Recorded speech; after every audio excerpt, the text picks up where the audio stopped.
Good morning, Druntopia. This is the incorrigible Mr. Zeppo. And today's almost daily Zencast.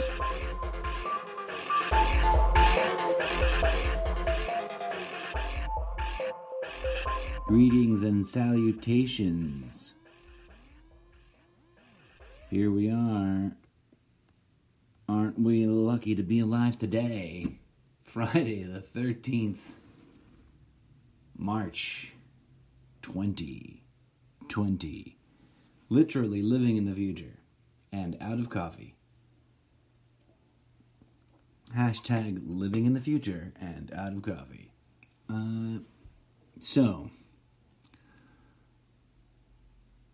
Welcome to the Friday the 13th special. Let's get the dime value tour of Friday the 13th legend lore. Where does it come from? Why is it here? And what does it mean to be unlucky? If you Google it, if you ask the interwebs, you'll get a whole range of explanations. Everything from, they're pretty consistent in their lanes. But there's explanations claiming a direct association to, and this is the classic one that most everyone probably remembers or has heard, but the Knights Templar and an unfortunate day when the Holy See,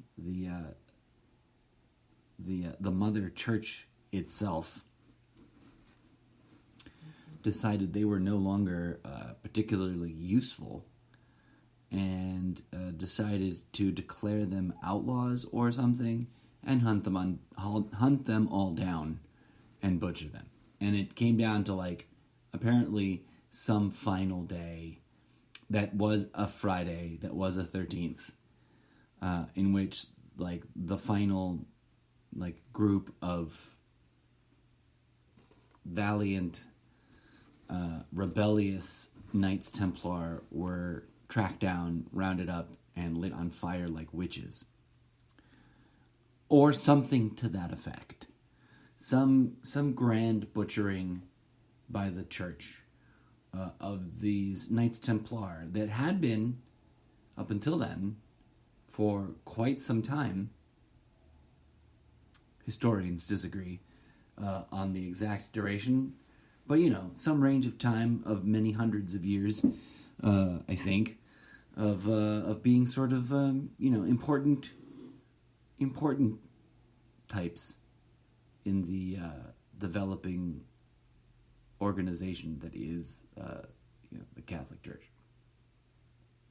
Interestingly, not quite as prominent amongst Catholics, but it seems, I could be wrong, my personal offhand interpretation is that it seems often more common in that they, non-Catholic Christians might jump to this first instead of the Knights Templar. They might go to Judas the betrayer, 13th seat from Jesus at the Last Supper, etc. And according to one article I dig up on the interwebs, which I didn't actually read,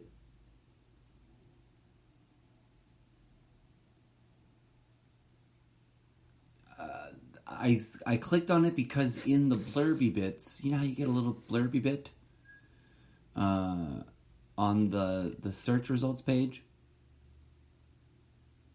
it references ancient Greece and 700 BC, which technically does not mean before Christ.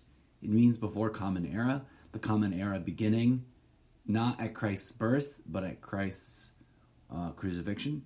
If my Roman Catholic nerd glasses aren't too rusty and disused, because, totally lapsed. totally not rebellious. What's the term? When I'm a conscientious abstainer. That's not technically correct, but I digress. So that's an interesting one, right? Ancient Greece. But this, when I realized I didn't actually digest the article, it does apparently approach the much very diverse history with a very little known word, which is apparently a word for Friday the 13th in some language. Paraskevidekatriphobia. Or I guess. There's a link to an NPR article. So it's the Vox article that I'm perusing. Don't sue me, you guys. And the NPR article they linked to has like a pronunciation blurb. I want to play it, but I don't want to get sued. And according to this article, successfully saying that super long word supposedly cures one of any of the Friday the 13th related fears. Okay, cool, neat. But the Vox article then dives right into a history of the number 13.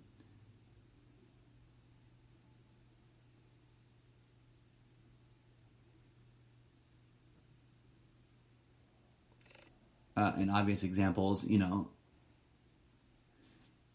I was reading earlier in the bit that I was reading in prepping for this episode, because I was clicking on through to things over on Wikipedia, and I realized, this day is in many ways about luck, which is why the subtitle, and we'll get into that.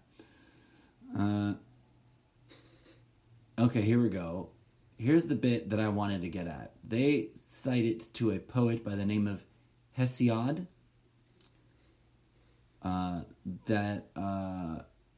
This poet is attributed with having created a farmer's almanac.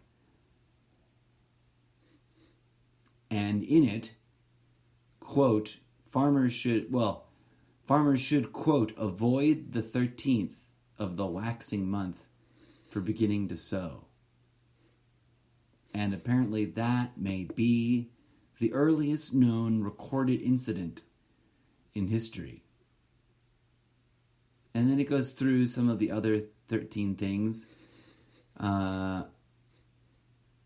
Jesus and his 12 disciples, the Last Supper, the last time all 13 of them were all assembled. Judas was the 13th one. There's a similar thing in Norse mythology with Judas, the Judas role being played by Loki, which is cool. So go check that out. Vox has got a cool article about Friday the 13th from last year. But if you go Vox Friday the 13th origin story on your interwebs thingy bars, you'll find it. So what is it with things like this? Mythologies, historical things that get codified and elevated and then repackaged. The Knights Templar, of course, has waxed and waned in popularity over the millennia, but has recently reemerged as part of the origin stories to our modern-day New World Order, either as the nefarious, evil villains behind it, or, having returned to defend the world against it, or something to that effect. The crazy thing about humanity, from an observational standpoint, like sitting back and just kind of looking theoretically across the very diverse landscape of literature and self-reference and things we could loosely and broadly and generously and not dismissively, not violently categorize as mythology, mythos. I like that because it sounds cooler, right? We're not dismissing it as something that doesn't exist, which is what we usually do with the word myth. Oh, that's just a myth. I digress. We have this infinite capacity to generate mythos. We have historical era upon historical era from, culture, all kinds of mythological nuggets that somehow we just perpetuate, right? That we carry forth. And the interesting rabbit hole that I kind of started barreling into this morning during my first 2 cups of coffee, which I need to cut down. I'm only 11 minutes into the podcast and I'm out of coffee. I'm like working the last couple of sips here, and I need more. And I'm not gonna walk away and leave you guys here hanging for the 4.5 minutes it'll take me to whip up another cup. But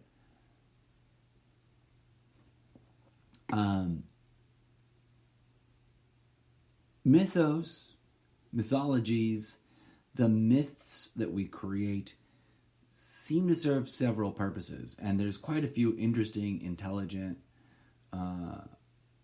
arguments and or theories and or schools of thought about it.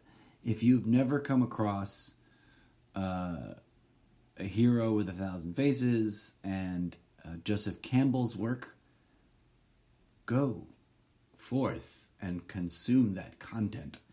Go to a bookstore and or a library and get yourself an actual copy. It's brilliant stuff.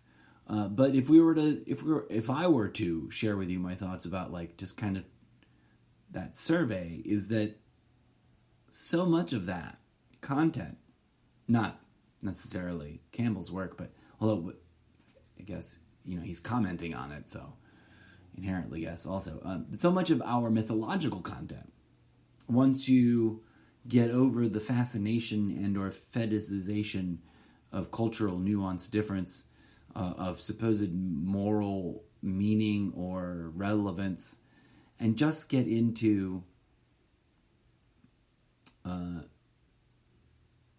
sort of the broader, more universal topics, we really seem to be fixated as a species with telling ourselves stories about our intangible, difficult to describe relationship with the way in which reality unfolds?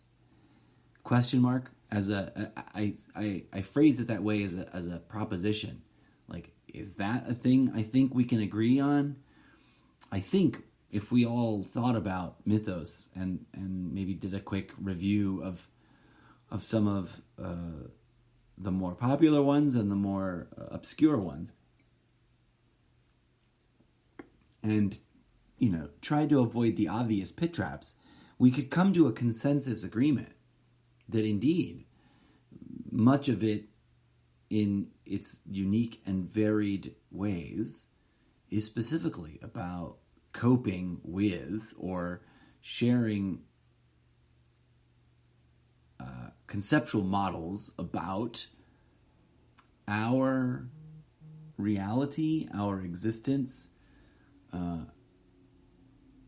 in this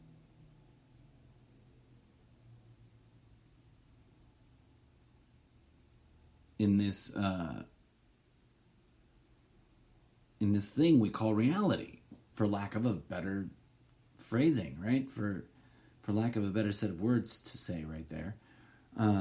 And our relationship to how it operates.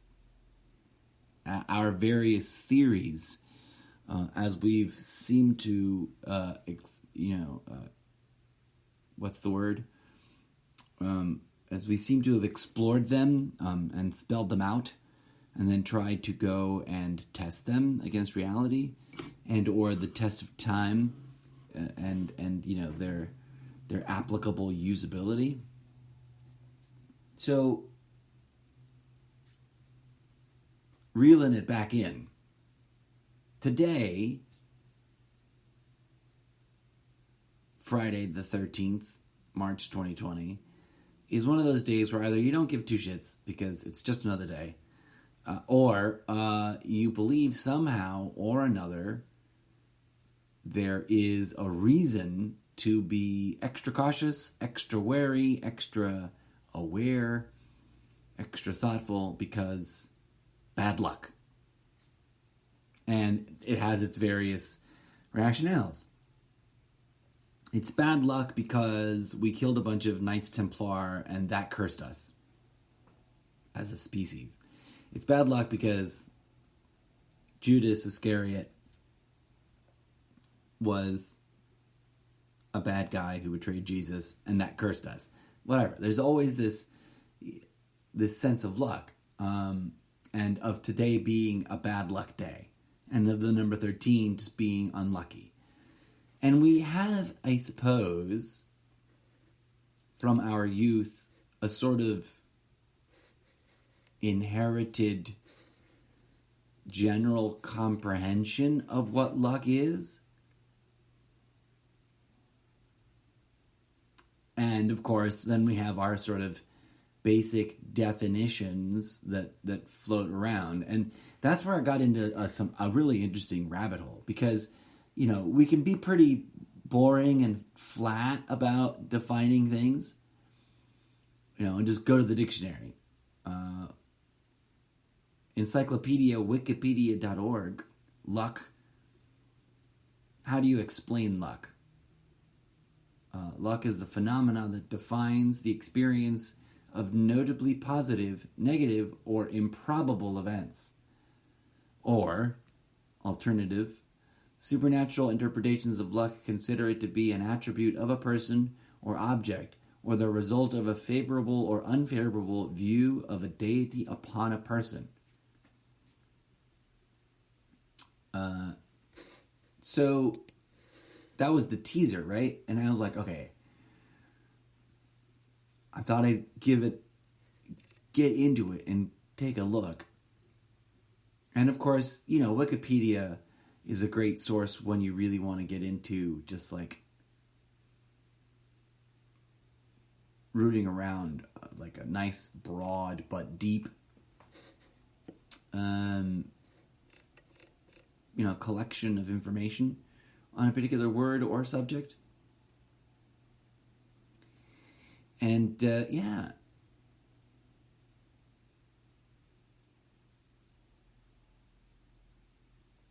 It comes, in terms of English, it comes from the 1480s, and we adapted it apparently from a German-Dutch pair of words.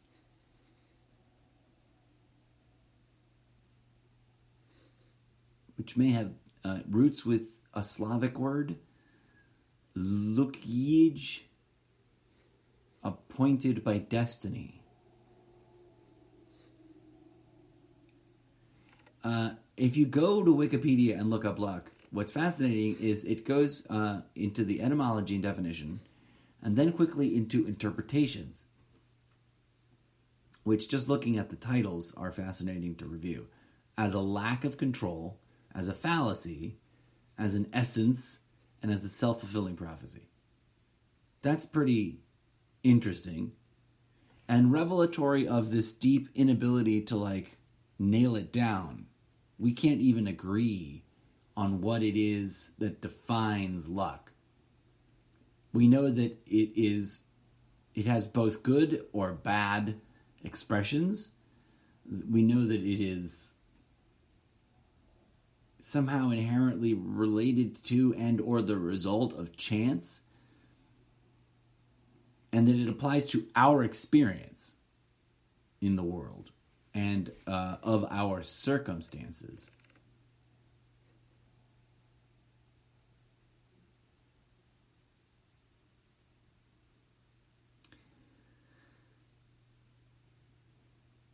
So that's a pretty interesting overview that gets relatively deep, because then they go on to discuss how it exists as, in some of its social aspects in game, lotteries, means of resolving issues, numerology, science, and how it has been discussed or expressed in Buddhism, Christianity, Judaism, Hinduism, Islam. And it is a fun reminder, as I was perusing this earlier, to visit the Buddhism section and be rebuked, because Buddha says no such thing as luck, and and Buddha apparently rejected any sort of hustle, primary or side, that involved the selling of luck or the profiting off of the interpretation or use of luck, which is a heavy blow on many levels, which I'll have to get into at a future time. But you'll understand if you've been listening along. Because, I guess there is a certain liminal boundary place that all spiritual people come to. It's like, I want to just do something spiritual for the world. But that's hard to do for free because, everything's expensive. So that means I got to do something spiritual for the world that I take money for. Moral dilemma. But that's a whole subject for another episode.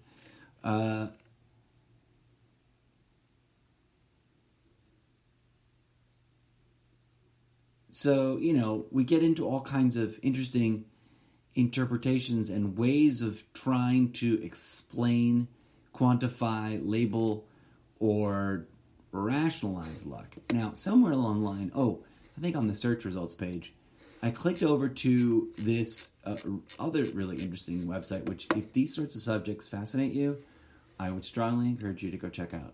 The Internet Encyclopedia of Philosophy. iep.utm.edu, a peer-reviewed academic resource. So that's cool. In other words, they won't sue me, I don't think, because I'm fully referencing them. I've given their address and their, I guess I can click on their About page and read a little bit of that. But that there's going to be some pretty interestingly well thought out, rational, and arguably fact-based, as close as fact-based as philosophy gets, right? In other words, these are serious people seriously thinking about something and really trying to give you a serious breakdown. And holy cow, does it get into this radical place, because in order to try to grapple with just defining luck, you have to identify, what is it, an attribute of something, right? Is it something that an agent bears or carries? Is it is it objective? Is it how do we analyze it? What are its actual functioning features? And you get into accounts. How do you account for it and its perception in reality? And you get into various modalities of trying to work with a rational construct of what reality is and how it operates, right? So this paper gets into various accounts of how luck might be rationally explained. And it explores the probabilistic variety of accounts, the modal approach of accounting for it, the, quote, lack of control theories or accounts, the hybrid ones that are a combination of various ones. And then it starts exploring some related concepts, including risk, indeterminacy, not interdeterminacy, but indeterminacy, fortune, coincidences, etc. And it has a very healthy references for future reading section. And this is not a light read. It doesn't have a, how many minutes estimator, which would be cool. But it took me quite a bit this morning to get through it. And I was kind of scanning for surface comprehension, not a deep thing. And it's all like really well laid out about how various philosophers have proposed theoretical constructions of how you can determine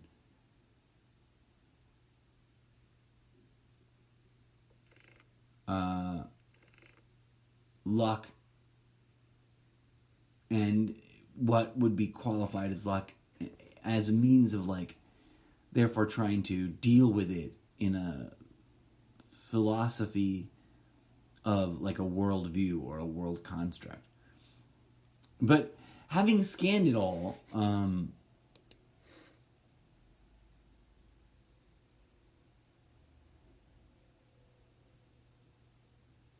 having scanned, not scanned it all, but scanned all the material that I have scanned, I come away with this sort of thought, or I don't want to sound, self-congratulatory, but this insight, like the way in which we cope with our own understanding, comprehension, and like analysis of the world that we live in and how we relate to it and how it operates and how its operations inform our experience of it can get really, really complex, but also really, really like almost blindingly minimalistic. We can flatten it down to just the words good luck, bad luck, and attribute, like an apparently understood or apparently comprehended power, and just leave it at that in order to continue doing things that need to get done, right? In order to continue operating as individuals. So it's curious. And ultimately, when we come back, if we kind of spiral through those a few times, those two extremes, and we come back to a place of center, we find that I find that I haven't satisfactorily answered the question. We can nerd out about historical accounts, right? Why did the Catholic Church turn on its own coat of arms bearing wing of its military-industrial complex during the Dark Ages? Why were the Knights Templar rounded up and butchered and or disappeared? What does it mean? And have we cursed ourselves? What other crazy, dark days in human history? And to what degree do we attribute past actions as a part of the cause of current present-day circumstances and or how those circumstances might unfold? Because, what was I reading about? I was reading about like models of time recently because, there's the basic fundamental argument, it does or does not exist, which is interesting in and of itself. But then once you start dabbling in reviewing the various proposed models within the bucket of, yes, time exists, and here's a model of how it might operate, there's wildly diverse range of constructs there. Some of which seem to, wildly exclude the possibility of each other, coexisting.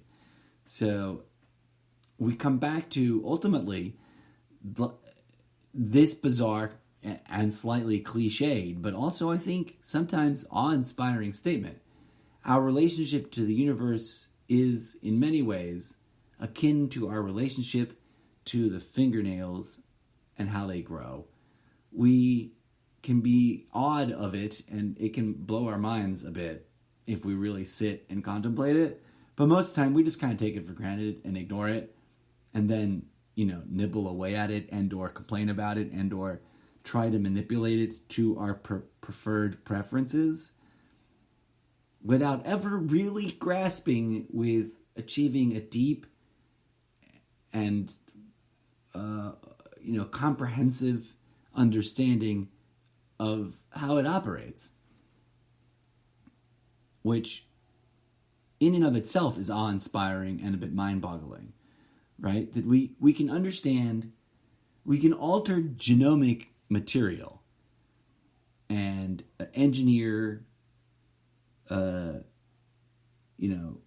harvested embryonic frog cells and manipulate them as such so that they behave like little tiny, machines or whatever, nanobots, as it were, and or theoretically, according to some conspiracy theorists, have actually full-blown in the field.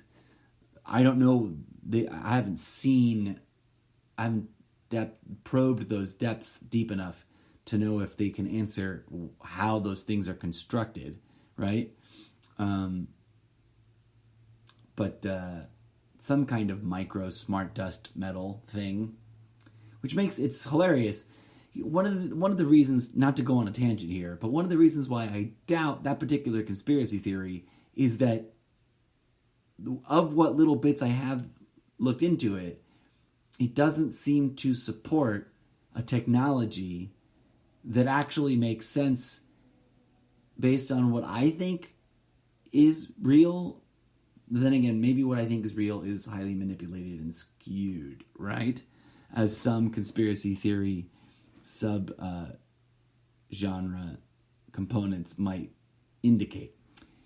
Then again, I'm not here to try to negotiate or identify the best conspiracy theory to, quote, believe in. I have no truck with that. In fact, shocking statement, spoiler alert, I'm radically anti-belief construct. Put a pin in that, though, because that's too complicated and thorny of an idea to get into now. I'm going to sign off for a few minutes at 33:33. Hopefully that's a nice, happy, not too long, not too short length. And as always, dear listener, thank you for tuning in to my ridiculous rambles. And may peace, love, and grooviness blossom in your heart. And may you have a beautiful day, irregardless of what happened in the past. May you make your own luck. And stay tuned, because one of these things that this little tangent, this particular day has inspired me is to talk about like destiny and probability and stuff. But until next time, I've been your eccentric, rambling host, the incorrigible Mr. Zappa.